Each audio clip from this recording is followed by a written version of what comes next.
Ah, yes, the Star Wars celebrations. Let's check up on the updates on this. Let's see what's happening with the Star Wars celebration live. I don't like Martians. I don't like space. I don't like fucking robots. I don't like none of that shit, and I've never liked it ever. I'd watch TV from 6 in the morning to 6 at night. You know why I stopped at 6? Because Star Trek came on. Once that fucking creepy music came on, I turned that shit off. That's creepy shit. Green people and all that shit. I want to turn you on to Hollywood Babylon. This is Hollywood Babylon, and there's a chapter in here. I promised I would do this. Happy Easter, happy 420. If you got a bong, you know what to do with it. And just, you'll see if you use your bong now, you'll see the Easter Bunny. I promise you that. And there's an important chapter here called Red Tide. Now, this book was made in the 70s, so I'm going to read this to you. By 1947, the anti-communist campaign led by Congressman J. Parnell Thomas had cast a pall over Hollywood as insidious as the newly pervasive Los Angeles smog. With the House Un-American Activities Committee granting them open season, Movieland's financial right-wingers emerged from the woodwork, wrapped themselves in the flag, and came out punching. Generally below the belt, Mrs. Leela Rogers, dutiful daughter Ginger, and Howard Hughes were in the vanguard of the super patriotic posse. John Wayne was elected president of a lynching party which called itself the Motion Picture Alliance for the Preservation of American Ideals. Charles Coburn was first vice president, Hedda Hopper second.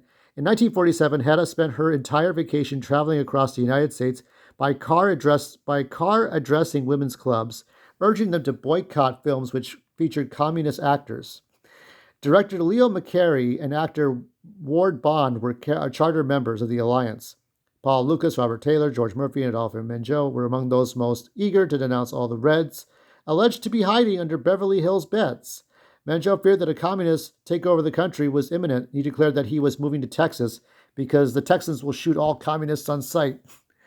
That keen political analyst, Gary Cooper, boasted of having rejected many scripts which espoused communist ideas.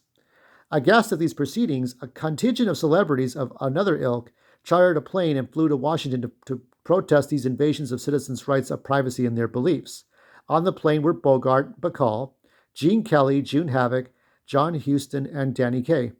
This stellar plane load did not play to an appreciative house. A group of arch fiends were shortly singled out. The the Hollywood Ten. These were Herbert Biberman, Albert Motz, Edward Dimitrick, Adrian Scott, Ring Lardner Jr., Samuel Ortiz, John Howard Lawson, Lester Cole, Alva Bessie, and Dalton Trumbo. Irony of ironies, after his condemnation, Trumbo bumped into a fellow prisoner, none other than his fellow accuser. Congressman J. Parnell Thomas, who had been sentenced to time in the clink for payroll padding.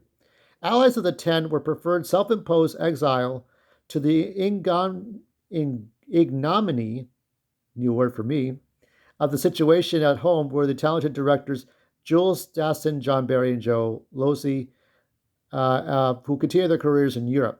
The fate of those who stayed at home was often darker. The blacklist ruined the lives or cut short the careers of such fine talents as Anne Revere, Gail Sondergaard, Gene Moore, John Garfield, and J. Edward Bromberg. Dashiell Hammett and Lillian Hellman faced the Inquisitors with dignity and honor. Bullfrog voice actor Lionel Stander, I remember him. He was in Heart to Heart. Yeah. Did a bang up number of outraged innocents for the committee's benefit and told them where to go. He then cleared out to Italy, where he continued his eccentric career unperturbed. Sidney Buckman, centerist of Capra's Mr. Smith Goes to Washington. That's with Jimmy Stewart. Refused to appear. He was cited for contempt of Congress and immediately became unemployable in Hollywood. Conscience is a sometimes thing and did not make cowards of them all, but some celebrities squealed and named their careers through this dark age. Dimitri Alexander Robbins. Larry Parks was a special case. He admitted to membership in the Communist Party to save his skin. His skin may have been saved, but his career was finished. Okay. The public was not amused. For it, politics in Hollywood just didn't mix. The Red Hunt did nothing to improve the quality of American films of American life. What it did do was ruin many lives and careers and tarnish the glamour of Tinseltown. And I do not know what this symbolizes, but I'm sure it symbolizes something for those of you who are really old and are trying to put your dentures in. Um, and this is sort of the opposite of what happened in 2020, the opposite of what happened. I don't want to condemn anybody for their beliefs. If you voted for Harris, hey, I'll make fun of you, but that's your right. Um, it's just, it's sort of the toxic levels of what happened here versus where everybody loved Elon Musk because of what he could do, even if he made mistakes. But up until that time, Elon was loved. And then after Elon Musk put his shoe in for Trump, everybody hated him. They thought he was stupid and dumb. Like, what are we doing here? It's sort of this sort of retarded. I don't know politics, but I'm going to hate Trump because reasons.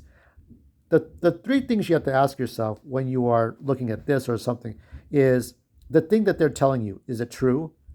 Who's telling you this truth? And why are they telling you this truth? And the truth is in quotation marks. So you have to question everything now because you can't take anything for granted. That's why I turn off the fucking news. I turn it off. Angry Joe likes to watch the CBS Evening News. I do not watch any of that shit now because I can't trust nobody now. And I think this is Gail Sondergaard. Her career got cut short. So before Candace Owens shows you this stuff, I wanted to share that with you. And that was the one that really stuck out at me. So there you go. Hope you all enjoyed your Star Wars. Will I be there in Star Wars Celebration 2027? Maybe, maybe not. But this video ends in 3, 2,